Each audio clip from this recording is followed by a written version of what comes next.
Batang Maynila, ako po si Atty. G.D. Bondo. Maraming salamat sa inyong palakpakan na pwede nyo pang lakasan.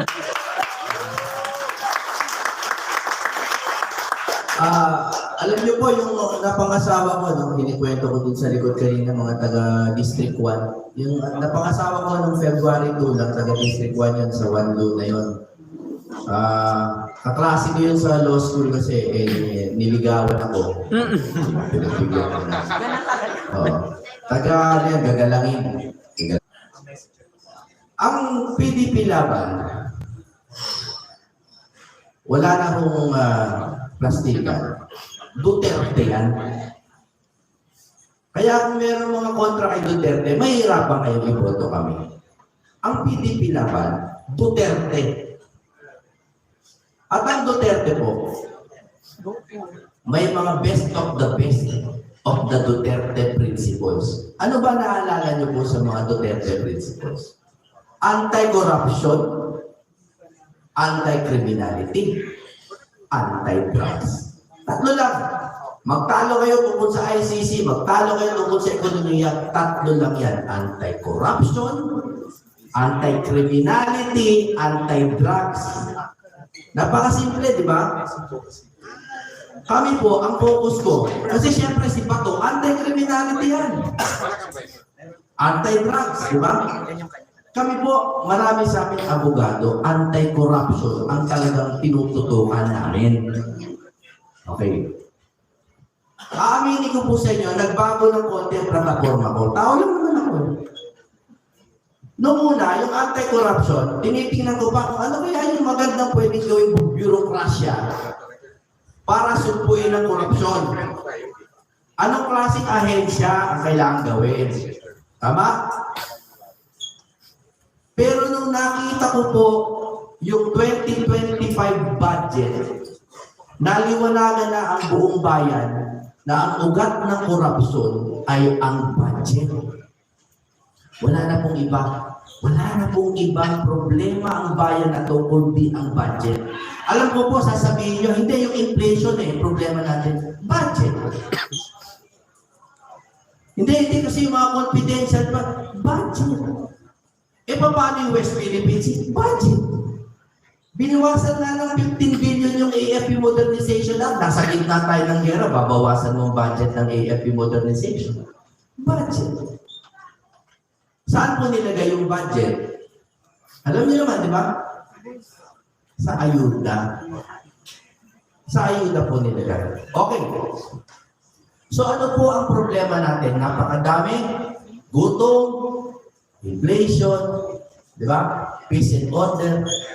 Lahat po ang solusyon budget. Paano solusyonan ng budget? Ito na po ang sana tandaan ninyong sinabi ko sa araw nito.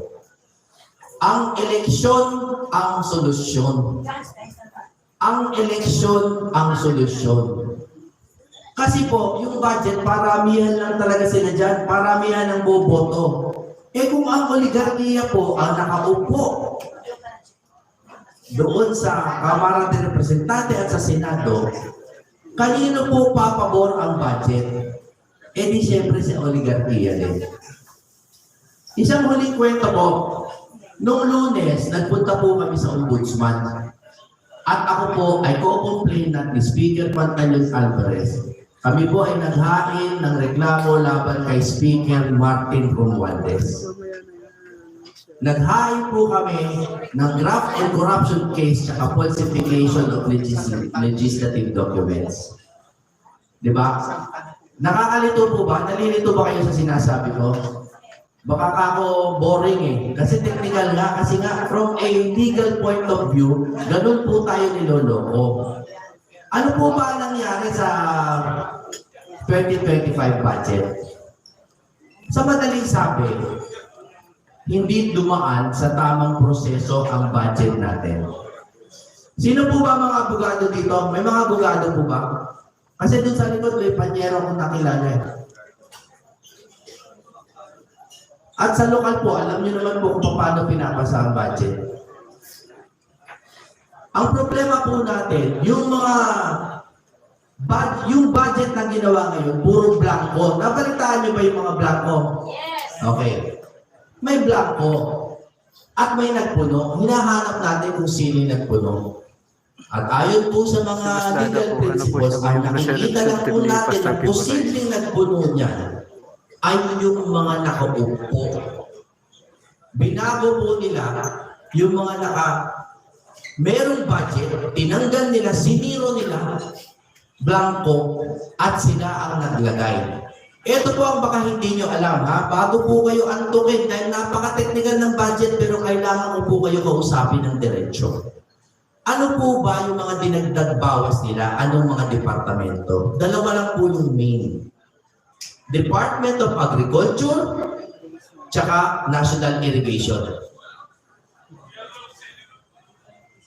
Naunawaan niyo po ba yung implikasyon nito? Naririnig niyo po ba ako? Yes! 241 billion under our noses. In-insert, pinaglaruan, nilagay sa mga kung ano-anong peking makinarya, peking irigasyon. Nag-file ako ng kaso. Tapos sasabihin nila, suka kami. Wala daw kaming kayang gawin. Anong ginawa nyo? Wala pa kayong ginagawa. Ako, nag-file ng kaso sa ombudsman, maliit na tao, pwede akong barilin ng kung sino man dyan. Wala akong pakialam. Ang eleksyon ang solusyon. Maglagay po kayo ng PDP laban straight. Yeah! Straight. Sabi nila, kahit ang PDP laban daw para lang pinabili ng suka. Ano po ba yung suka? Di ba maasim? Maasim? Ano yung A sa asim? Abogado. Puro abogado kami. Atty. JB Hinlo, maaari ko ba kayong patayuin? JB Hinlo, abogado. Atty. Raul Lambino, abogado. Nung nasa eskwela ko, inaaral Lambino versus Comelec tungkol sa changing the Constitution. At kasama namin si Atty. Rodante Marcoleta, kilala nyo naman niya si Congressman Marcoleta, abogado yun, at si Atty. Vic Rodriguez. A, abogado. Ano yung S? Sa asin. S, sundalo. Si Pato. O ano yung I? Inspirasyon. Inspirasyon, inspirational leader. Sino yun? Ipe Salvador. Ipe. Letter I din. Philip Salvador. Inspirasyon ng marami. At si Pastor Ibaloy, inspirational leader. At huli sa lahat, M. Yan yung M. Malasakit. Bongo. Yes. Sa pagwawakas po, ito lang po ang hinihingi ko. Hindi po ako humihingi ng boto. Marami pong iba, style nila yun, okay, I respect that. Ang hinihingi ko po, kilalanin niyo po kami. Kasi po, sinasabi ko po sa inyo, kitang-kita namin, kahit hindi abogado, pero kami po, nagkataon, mga abogado kami, kitang-kita namin kung paano ho binabalahura ang budget natin at saan kinukuha sa pagkain. Kaya huwag na kayong magtaka kung bakit mahal ang presyo ng bilihin, kung bakit hindi na tayo nagtatanim ng sarili nating palay, at kung bakit gutom na ang mga anak ninyo. Pupunta kayo sa grocery, may dala kayong 1,000, paglabas nyo, wala kayong dala kundi supot. Sa huli ko pong mensahe, ito lang po ang sasabihin ko sa inyo. Ang PDP laban ay Duterte. Anti-crime, anti-drugs, pero higit sa lahat, anti-corruption. At ang solusyon sa korupsyon ay eleksyon. Maraming salamat po. Ang umaga po sa ating lahat. Kapwa Manileño. Sinabi ko kapwa Manileño kasi po yung tatay ko, matagal po siya nanirahan sa Maynila habang nagtatrabaho po siya sa Malacanang. Sabi ng isang vlogger, yung PDP laban Duterte Green ay Team Suka, Team Asin. Yung sa kabila man, Team ABP. Ano yung Adyan Sarap? Sabi nila. Sabi ng isang vlogger, sabi niya, ay ABP, sakto. Adictos, Benedictus, Purpuronic. Sabi nila. Ako nagsabi niya na, tinutunan niya isang vlogger ka na. Vlogger ang nagsabi niya. O hindi ako, naikinukot ko lang para malaman po ninyo. Ganon din, sabi ng isang vlogger ulit, vlogger na naman, nasabi isang vlogger dito, dito marami silang vlogger dito. Naku, may maganda pang meaning ng EVP. Ano yun? Alyansa ng bangag sa pulburon. So, hindi po tayo naninira. Pinasabi ko lang po itong kutuhanan. So, pagpatuloy natin, nabanggit na ni Atty. Bundok kanina. Alam niyo, Atty. Bundok, naiingit ako rito eh. Bata pa yan. Galing kumanta, galing mag-gitara. Hindi mo nasasabihin kung sino yung mga partner ng magagandang singer. Oh? Sinusundan ko yung Quezon City, Matthew, ng kanyang sa pupunta kakanta yan. Alam ko lahat yung mga galing na mga kumanta. Pinupunta ko yan si Jimmy Bundok. At ako'y natutuwa na hindi lamang po pag-artista, pagiging musikero ang kanyang ginawa, at naging abogado siya. Ngayon, isa siya sa mahusay na abogado. Edukasyon para sa kabataan, yan ang isa sa advokasya ng Team Suka. Dairy, sabihin natin, yung gatas, 99% ng gatas, imported po yan, 1% lang yung naproproduce ng Pilipinas. Manok, baboy, lahat po, pati isda, pati patis. Bumibili tayo sa Thailand ng patis. Ang masakit pa, pati asin. Ini-import natin. Ibig sabihin nun, may problema ang polisiya sa agrikultura. Ano ang solusyon nito? Gayahin natin ang Japan. Kasi ang Japan, ang agrikultura nila, polisiya lang po ang ginagawa ng national government. At tinitignan nila yung mga local government units kung tama yung kanilang ginagawa. Ganon din po dapat ibigay na po natin ang principal obligation sa pag-aasikaso sa agrikultura sa local government units. Pero dapat mahigpit ang national government na ipatupad yung mga programa at polisiya ng national government. Ganon din po yung mga nagtatanim ng palay.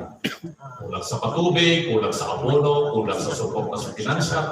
Lahat kulang dahil ang gusto ng mga nakaupo at namumuno, lalong-lalo na ngayon, mag-import na lang tayo ng mag-import na lang tayo ng mag-import, pati mga makinarya, import na lang. Dahil, alam nyo na, kung may importation, magaling magkaroon ng mabintahan, may ahente, pag may ahente, may komisyon, at siyempre overprice yung mga binibili natin sa ibang bansa. Kakayanin pa ba natin magpatuloy tayo ng gano'n? Hindi po. Kaya ito pong Team Suka, Team Asim, andito po kami. Sinabi na ni Atty. Bundok kanina, yung A, abogado.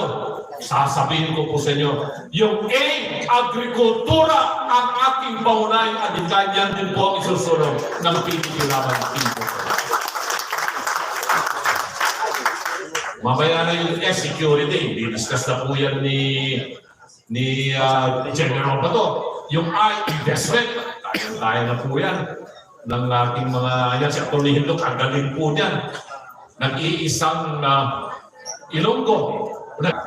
So hindi na po ako magtatagal mga kabakan, mga kaibigan, at mga nilirespetong mga pinuno po ng barangay dito po sa Maynila. Marami pa pong pagkakataon na magkasama-sama po tayo. Iisa lamang po yung pangako ko po sa inyo at sa sambayan ng Pilipino. Number 34, lambino ang inyong lambing sa Senado. Magsiserbisyong totoo dahil tayo ay may pusong para sa inyo. Mabuhay po tayo at maraming salamat. Sabi nga, do not give them the fish. Teach them how to fish. Pero ang sistema ngayon, ang konsepto na pinapairal ng gobyerno ito ngayon ay puro ayuda. Puro ayuda na tumatamad ang tao dahil sa kakatanggap ng ayuda.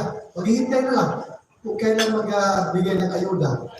Instead sana, kung yung pera niya, napakalaking halaga, kung gamitin yan para sa livelihood, no?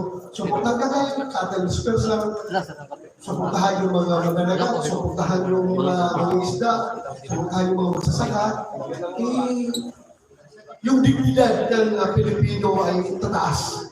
Dahil pinaghirapan nila yung pera na yan, pambili lang ng mga pang-araw-araw. Pero kung pipila lang at tatanggap, alam nyo, ako'y galing din sa napakahirap na pamilya. Mabuti na lang ang panahon namin noon, walang ganyan. Talagang magsumikap ka, magtrabaho, maghanap ng paraan.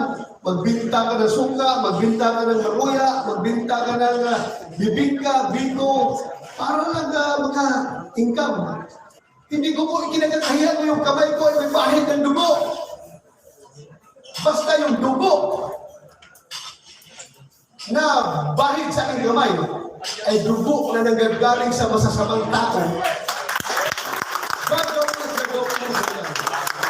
Yung dugo na yan, kinakailangan madumihan yung aking kamay para maprotektahan ang buhay ng mga matitino, mababait at mga law-abiding citizens. Itaga niyo sa bato. Yes!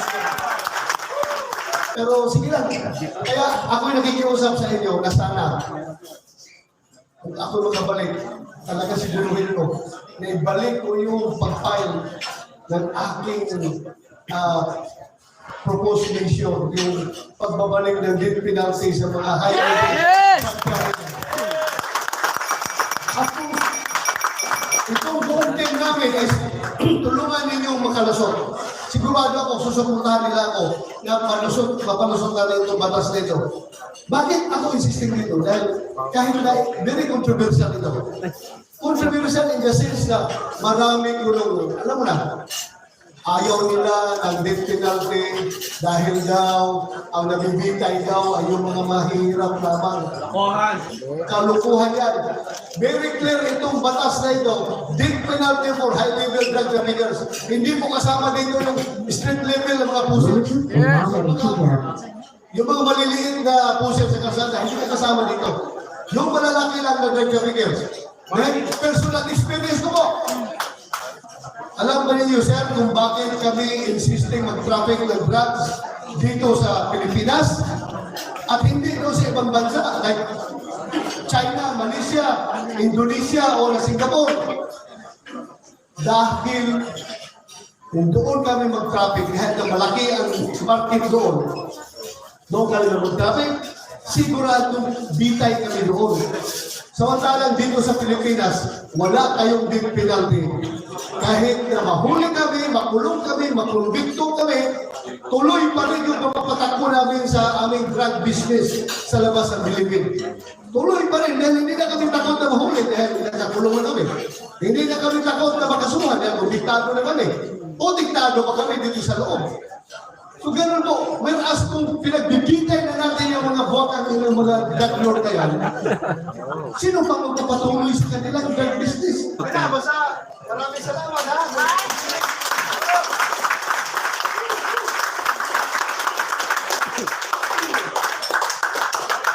Kung kami man ay hirap, actually this is really an uphill battle. Kasi kami ng posisyon, yung ibang mga local government units, at least kayo, mga barangay kapitan ng Maynila, may payag kayo.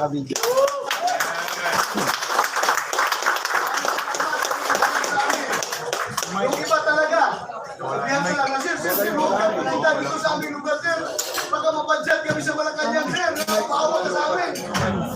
Yung iba, pero yung iba mga local government na takot. Ayaw namin, sir, na ma-suspend. Kaya, yung aming panalang, yung aming siguruhin lang namin, sir, na kayo ay nasa puso namin. So, yun po tama na sa amin pag alam namin na nasa puso namin. Maraming salamat at magandang pagkakas. Kaya, po si Philip Salvador.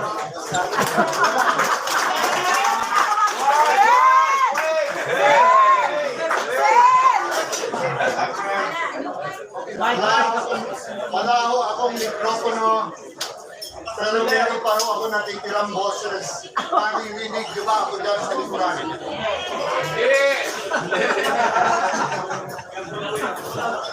Alam niyo po,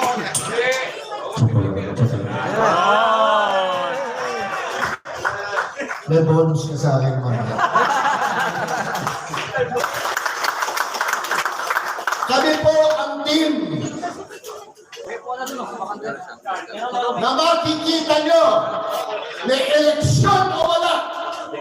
Kami po ang team na maaabot nyo may eleksyon o wala. Kami po ang team na mayayakap nyo, mayakakamayan nyo, mararamdaman nyo may eleksyon o wala. Advokasya ko, advokasya din na magiging na Senador Bato de la Rosa, peace and order, kapayapaan para dito sa ating bansa. Gusto ko po ibalik yung naiwanang laban ng ating former President Rodrigo Roa Duterte. Labanan ng korupsyon, kriminalidad, at ang salot na droga. Hanggat may korupsyon, hindi mawawala ang criminality, hindi mawawala ang droga, lalong maghihirap ang mga Pilipino.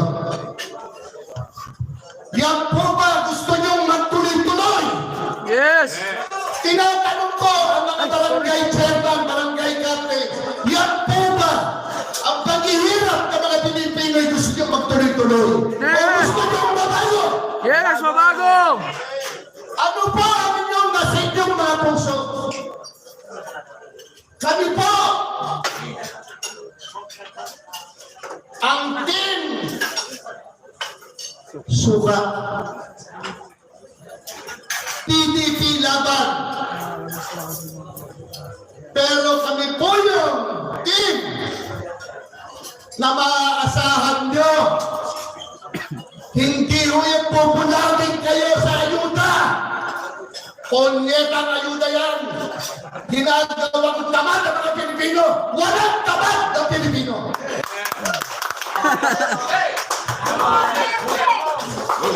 Duterte talaga. Maski ano mangyari. Tandaan ninyo. Ang laban nyo ay laban ko at laban ng buong PDP laban. Alam niyo po, kailangan ng mga Pilipino trabaho. Trabaho ang kailangan ng mga Pilipino, hindi ayuda. Dahil yung mga pinag-aaral nyo, mga anak nyo, pagkakita na puro ayuda ang nakikitang nakukuha nila, yan pala pinagmamatrikula ko. Hindi ko na kailangan mag-aral. Hihintayin ko na lang yung ayuda. Gusto nyo bang mangyari sa mga anak nyo? Hindi! Gusto nyo bang mangyari sa mga anak nyo? Hindi!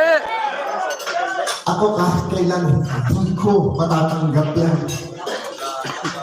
Kailangan po ng trabaho, kailangan magkaroon ng bakas na magpapatibay na magkaroon ng hanap buhay ang mga Pilipino. Yan po ang kailangan para lalong magsipag ang mga anak natin mag-aral. Para sa kanilang magandang kinabukasan. Iba pa rin yung nakikita nila ang kanilang mga magulang na nagtatrabaho. Tinitingala nila. Nagpapakamatay ang aming mga magulang para lang makatapos kami. Yan po yung importante sa akin. At isa pang importante sa akin na hindi ko kailanman pababayaan ang mga senior citizens ng ating bansa.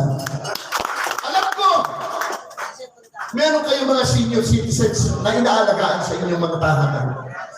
Alam ko yan.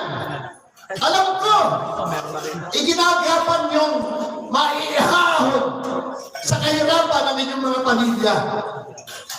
Alam ko na nagdurugo din ang mga puso nyo. Hindi ho ako abogado. Hindi ako doktor, hindi ako engineer, ako isang artista lang. Pero ako yung artistang magiging epektibo sa Senado, makapaglingkod sa mga Pilipino. Ako po si Kevin Salvador, kandidatong senador under PDP laban, numero 58 sa balota. Magandang araw po sa ating lahat. Bakit po ako tumakbong bilang senador? Kailangan po, sapagkat nakita ko po wala ng direksyon ang ating nasyon. Kayo na nasa barangay, alam niyo yun. Kailangan niyo magpakasipsip sa ating mga mayor, sa ating mga congressman, para magka-project. Pag hindi kayo makisama sa kanila, mahihirapan po kayo sa barangay. Yan ang nangyayari sa baba. Pero yung kanilang utak, ayuda, yung kanilang sinasabing tulong, ayuda, kailangan yun. Dahil dito sa Manila, kita natin ang buhay napakahirap. Ang buhay ng informal sector napakahirap. Ang mamahal ng bahay dito, magrenta ka dito, ang hirap. Ang kailangan ng Pilipinas, magpaparami ng trabaho. Tama ba? Trabaho. Paano natin gagawin yun? Iba-iba, kada lugar, iba-iba eh. Dito puno na kayo eh. Kailangan po ng Pilipinas magkaroon ng maraming factories. Dapat dito ginagawa sa Pilipinas ang sarili nating armas, sariling makinarya, sariling technology, sariling gamot, sariling vaccine, para maraming trabaho. Dito sa Maynila, mahihirapan tayo kasi nandito na yung trabaho, nakasentro na sa inyo. Pero tignan nyo yung buhay ninyo dito. Pag bumilyong doon maraming trabaho, siguro naman doon na kayo titira sa Maynila. Sa probinsya. Ang taga Maynila, makakonsider nyo ng pupuntang probinsya. Pupuntang Bacolod, pupuntang Davao, pupuntang Mindanao, pupuntang Ilocos. Puno na kayo dito sa Maynila. I-develop natin ang kanayunan. Lagay natin ang mga factories doon. Pagandahin natin ang agrikultura. No exception. Kung tama ba ang programa ng gobyerno, bakit ang magsasaka hanggang ngayon ang pinakamahirap na sektor? Sabi ng gobyerno, kooperatiba ang solusyon. Naging direktor ako ng Land Bank, nakita ko yung datos. 50% ng kooperatiba failure dahil sa private corruption. At yung ibibigay na solusyon sa mahihirap na magsasaka at mangingisda, trabaho sa gobyerno na hindi na kailangan ng civil service examination. Trabaho! Pagsasaka naman yan, bakit ko papakuha ng civil service exam yan? Ipaglalaban ni Atty. Hinlo kasama ng mga senador ng PDP. Ang gobyerno, kesa sa ayuda, papasok sa negosyo ng agrikultura, lahat ng nakatiwangwang at hindi nagagamit na lupain na pagmamay-ari ng gobyerno, lagyan natin ng agribusiness, pagsasaka, warehouse, factories, rice mill, distribution hub, transportation. Di ang daming trabaho magagawa sa Pilipinas dito sa Maynila. Alam nyo ba dati, pag may nakita kong, pasensya na sa asawa ko pag nakakita ko nung nasa UST ako, magaganda yung mga taga-UST. Magaganda. Kaso wala akong kotse. Wala akong sasakyan. Namatay yung tatay ko, bata pa lang ako eh. Sumasakay lang ako sa jeep. So hindi ako makapangligaw kasi yung baon ko parang 20 pesos lang araw-araw eh. Sabi ng nanay ko, in-offer yung De La Salle. Sabi ko wala tayong pera, UST tayo. Alam ko yung buhay na mahirap. Yung nagko-commute araw-araw. Naalala ko pa noon pag bumabagyo, baha sa UST sa Espanya. Dala-dala ko pa yung sapatos ko. Habang nagko-commute, ramdam ko po ang buhay Maynila.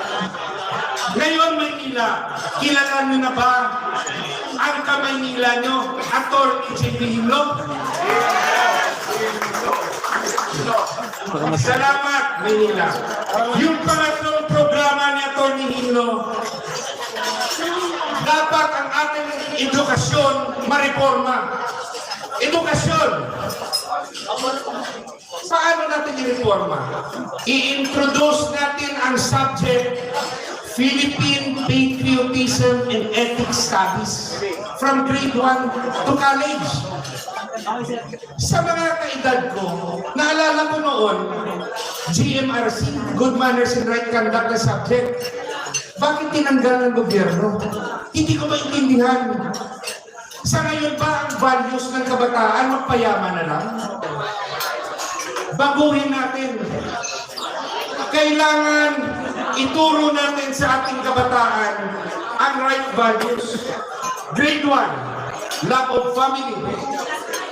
Grade 2, love of community. Grade 3, what is the importance of education and study techniques? Ituro rin natin human rights, the dangers of illegal drugs. Ituro rin natin what is the Philippine government structure. Kung gusto nyo maging presidente na manggagaling sa PDP laban sa 2028, i-secure nyo ang Senado. Lahat kami dapat manalo. Kaya ba? Bilisan ko lang yung iba kong advokasya. OFW, hindi kayo pababayaan ni Senator Hino, OFWs. Ilalabi ko sa mga kasamaan ko sa PDP laban at kahit sa kalaban ng mga senador na mabigyan kayo ng retirement and pension program. OFWs, salamat sa tulong niyo sa bansa. Pag-aralan natin na magkaroon kayo ng retirement and pension program. Salamat po! Salamat, Manila. Umaga po sa inyo lahat, mga kababayan ko rito sa Manila. Kumusta po kayo? Alam niyo, parati po ako dito sa Manila tuwing meron na susunugan. Nung baha dito, nandito rin po tayo.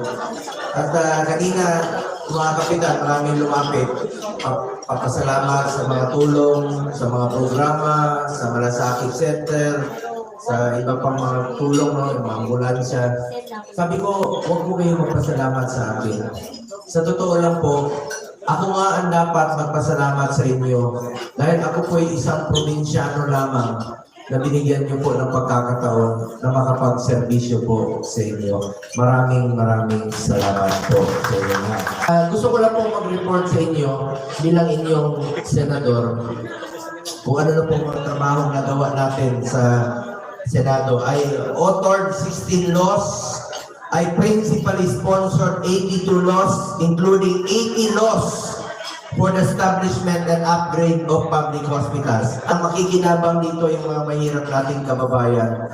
At ngayon, isa rin po kami sa author at co-sponsor ng Bureau Fire Modernization. Kami ni Senator Bato para sa ating mga bumbero.